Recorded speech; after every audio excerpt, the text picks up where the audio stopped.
Bonsoir à toutes et à tous, nous sommes le mercredi 15 janvier et voici les titres de votre journal de 18h sur TV Vendée. Nous parlerons de chocolat et des solutions que doivent trouver les professionnels du secteur face à la hausse des coûts de production. Nous nous rendrons dans 2 chocolateries vendéennes. Pour sa première participation au Vendée Globe, Johan Richomme décroche la 2e place. Après avoir temporisé durant la nuit, il a franchi la ligne d'arrivée au Sables d'Olonne ce mercredi matin. Et comme lors de l'arrivée du vainqueur Charlie Dalin ce mardi, le public a répondu présent pour accueillir le skipper. Ils étaient des dizaines de milliers à braver le froid le long du mythique chenal. Vous l'avez peut-être remarqué, ces dernières semaines, le prix du chocolat a augmenté. Le coût de la matière première, la fève de cacao, a été multiplié par 4 en un an. Il est passé de 3 000 à presque 13 000 $ la tonne. Alors forcément, cela se répercute sur les coûts de fabrication des chocolatiers qui doivent souvent augmenter leurs tarifs. Afin de conserver leur clientèle, certains ont choisi de diversifier leurs produits ou de miser sur une meilleure qualité. Regardez ce reportage de Louise Viadger. Malgré l'explosion du prix de la fève de cacao, ce chocolatier sablé a réussi à limiter l'augmentation des prix en créant de nouveaux produits. Nous, notre point fort, c'est on a plusieurs métiers au sein de l'entreprise. Donc on fait de la biscuiterie, on fait de la pâte de fruits, on a le savoir-faire du nougat. Et dans l'univers du chocolat, on turbine des bonbons, on fait des bonbons fourrés. Et on a nos moulages, etc. On enrobe des mendiants, on fait des écorces d'orange. Donc, à travers tous ces produits, on a pu faire des compositions sucrées plurielles. La production du chocolat à Notre-Dame-de-Mont n'a pas changé.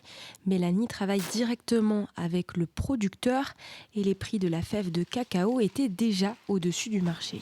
Comme on est vraiment sur un travail différent, avec une proximité également avec le producteur de cacao, avec la façon dont on peut raconter son histoire, on arrive à fidéliser notre clientèle vraiment bien.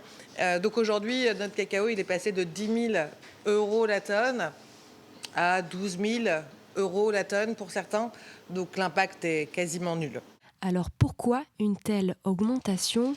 La production s'est effondrée en Côte d'Ivoire et au Ghana, des pays producteurs de cacao qui dépendent de l'engrais d'Ukraine actuellement en guerre. Et à cela s'ajoutent des sols gorgés d'eau à cause des pluies diluviennes.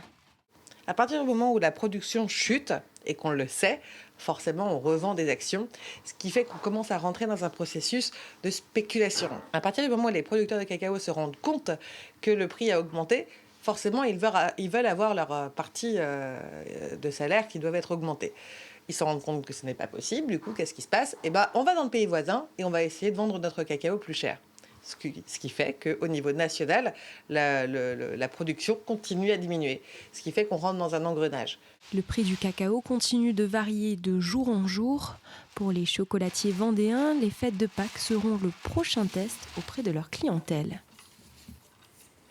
En raison de la baisse significative des températures depuis le début de la semaine sur le département, le préfet de la Vendée a décidé de porter à 153 le nombre de places d'urgence supplémentaires pour les plus démunis. Ce sont donc 16 places supplémentaires qui s'ajoutent aux 61 places complémentaires ouvertes dans le cadre du dispositif de veille hivernale. Une décision qui s'inscrit dans le cadre du plan Grand Froid activé depuis le 1er novembre 2024. Il permet d'apporter une réponse adaptée et graduée aux besoins des personnes sans abri avec le soutien de bénévoles d'associations caritatives. Le pôle des espaces naturels du Marais Poitevin, situé à Saint-Denis-du-Péret, est désormais marqué Valeur Parc, un label qui souligne la qualité de l'accueil touristique et qui référence le site comme une porte de l'une des réserves naturelles du Marais Poitevin. Depuis 2014, ce pôle accueille 4000 visiteurs chaque année. Il est le point de départ de visites guidées et d'animation nature. Il comporte un espace d'information, un espace d'exposition, mais aussi une boutique. Et il est implanté sur un couloir de migration de la façade atlantique, présentant un potentiel énorme d'un point de vue ornithologique.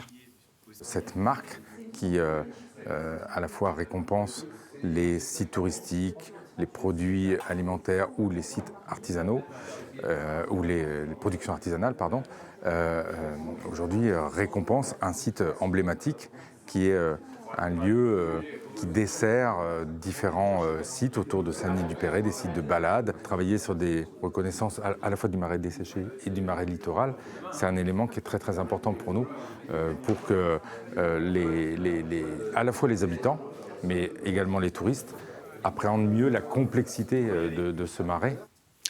Vous l'avez peut-être suivi en direct sur notre antenne, Johan Richomme a décroché la deuxième place du Vendée Globe en franchissant la ligne d'arrivée ce matin à 7h12 après 65 jours, 18 h et 10 minutes de course, soit 22 h et 47 minutes de plus que le vainqueur Charlie Dalin. Le skipper de l'Imocap après Carquea aurait pu boucler son tour du monde plus tôt dans la nuit, mais il a préféré attendre quelques heures pour célébrer cette arrivée au lever du jour avec le public. En tête de la course au Cap Horn, 9 minutes devant Charlie Dalin, Johan Richomme a cédé sa première place à Dalin dans la remontée de l'Atlantique et n'a jamais pu repasser devant le skipper de Massif Santé Prévoyance. À son retour au Sable d'Olonne et juste après avoir franchi la ligne, il a salué la performance du vainqueur. L'impression, mais comme le disaient les autres, d'être parti il y a 2 jours, quoi. On a mis un rythme incroyable. Moi j'ai navigué comme à l'entraînement, comme sur les petites courses. J'ai pas fait autrement que ce que je sais faire globalement. Voilà, je suis tombé sur plus fort que moi, clairement. Charlie, il était juste imbattable et de toute façon, il est stratosphérique en IMOCA depuis plusieurs saisons et ça sera toujours compliqué d'aller le chercher. Donc voilà, ravi pour lui qu'il puisse avoir une petite revanche sur le passé, on va dire. Et puis voilà, pour moi, bah écoute, c'est la fierté d'avoir mené une équipe d'une page blanche il y a 3 ans à une 2e place sur le Vendée Globe, à titiller le premier, un record, bon moi je fais pas le record mais bon pas très loin, incroyable et voilà, donc énormément de fierté, des pensées pour tous ceux qui nous ont aidés depuis ces années, même avant, hein, tous mes anciens sponsors, tous ceux qui m'ont permis d'être là et ouais, juste l'envie de partager avec tout le monde, l'envie de fêter ça dignement. Et après le passage de la ligne d'arrivée, Johan Richomme a pu enchaîner avec la remontée du mythique chenal des Sables d'Olonne. Celui qui participait à son premier Vendée Globe a alors été acclamé par des dizaines de milliers de spectateurs qui, comme hier, lors de l'arrivée de Charlie Dalin, ont bravé le froid pour le voir rejoindre le ponton de Port-Olona. Je vous propose de revivre ce moment toujours plein d'émotions avec Mathis Pires. 6h30 du matin, Johan Richomme est encore au large. Sur terre, les spectateurs, couverts en conséquence, attendent avec impatience le skipper. Température affichée, -1 degré. Alors certains commerçants distribuent des produits chauds à emporter. On est là depuis 4 heures ce matin, donc on a fait plein de brioches très très chaudes. C'est un petit peu plus calme en effet qu'hier matin. Mais voilà, ça commence doucement à arriver parce que, de ce qu'on entend, Johan n'est pas loin de la ligne d'arrivée et ça bouge tout doucement sur le quai. Une fois la ligne d'arrivée franchie, Johan Richomme se dirige vers le chenal. De chaque côté, de nombreux spectateurs pour un accueil plus que chaleureux.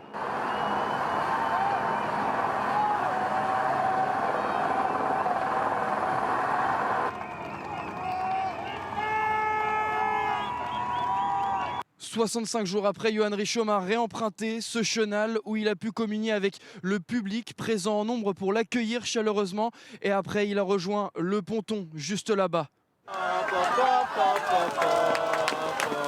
Là-bas, bouteille de champagne à la main, il conclut son périple de 65 jours.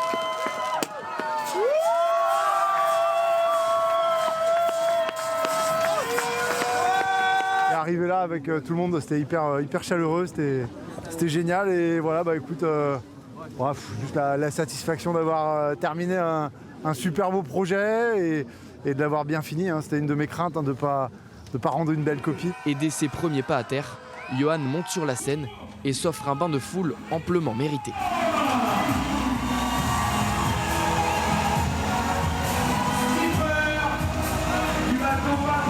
Même avec sa 2e place, Johan Richomme pulvérise lui aussi le record d'Armel Lecléache en 2016 avec près de 10 jours en moins au compteur.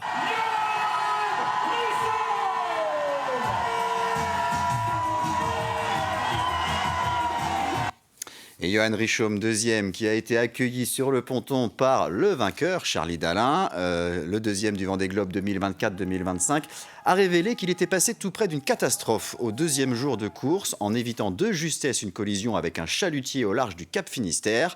Il a également vanté les performances et la fiabilité de son bateau. De retour au Sable d'Olonne dans un état presque intact, le skipper de Paprec Carquea a également pu profiter de ce retour au Sable d'Olonne avec son équipe qui l'attendait avec impatience. Une équipe dans laquelle figure notamment Corentin Douguet, spécialiste en analyse météo et que nous avons pu rencontrer ce matin juste avant le retour de Johan Richomme. Mon rôle, ça consiste à effectivement analyser toutes les prévisions météo dans la phase d'avant-départ, parce que Johan, on l'a bien vu dans ce Vendée Globe, il a les compétences requises. Mais comme tous les skippers, dans les phases de départ, en fait, il n'a pas le temps. Voilà, il y a trop de choses à gérer. Donc c'est moi qui m'en occupais. Parfois avec Yann Eliès aussi, qui était pas loin, puisqu'il avait un autre rôle aussi dans le team. Il a fait un super boulot. Hein, et voilà, deuxième du Vendée Globe, c'est quand même pas donné à tout le monde. Voilà, avec Charlie, ils ont eu un tempo délirant. Enfin voilà, et forcément, au-delà du fait de leur capacité à mener les bateaux, c'est aussi effectivement des très belles trajectoires. Dans leur ensemble, donc le boulot de Johan en stratégie, c'est quand même, encore une fois, c'est pas le plus mauvais là, ce jeu-là, donc je suis pas vraiment surpris. Et il reste donc une place sur le podium de ce 10e Vendée Globe. Sauf incident majeur, elle devrait être prise par Sébastien Simon sur l'IMOCA Groupe du Breuil. Le skipper Sablé est attendu sur la ligne d'arrivée vendredi entre 6h et 13h. Arrivée à suivre également en direct sur l'antenne de TV Vendée. On termine ce journal avec un coup d'œil sur la météo de ce jeudi matin. La matinée débutera dans la brume et se poursuivra sous les nuages dans tout le département. Côté température, prévoyez 3 degrés dans les terres, entre 3 et 5 degrés sur la côte. C'est la fin de ce journal. Merci de votre attention. Prochain point sur l'actualité à partir de 7h ce jeudi matin dans la matinale présentée par Simon Felipeau. Très bonne soirée à toutes et à tous sur TV Vendée.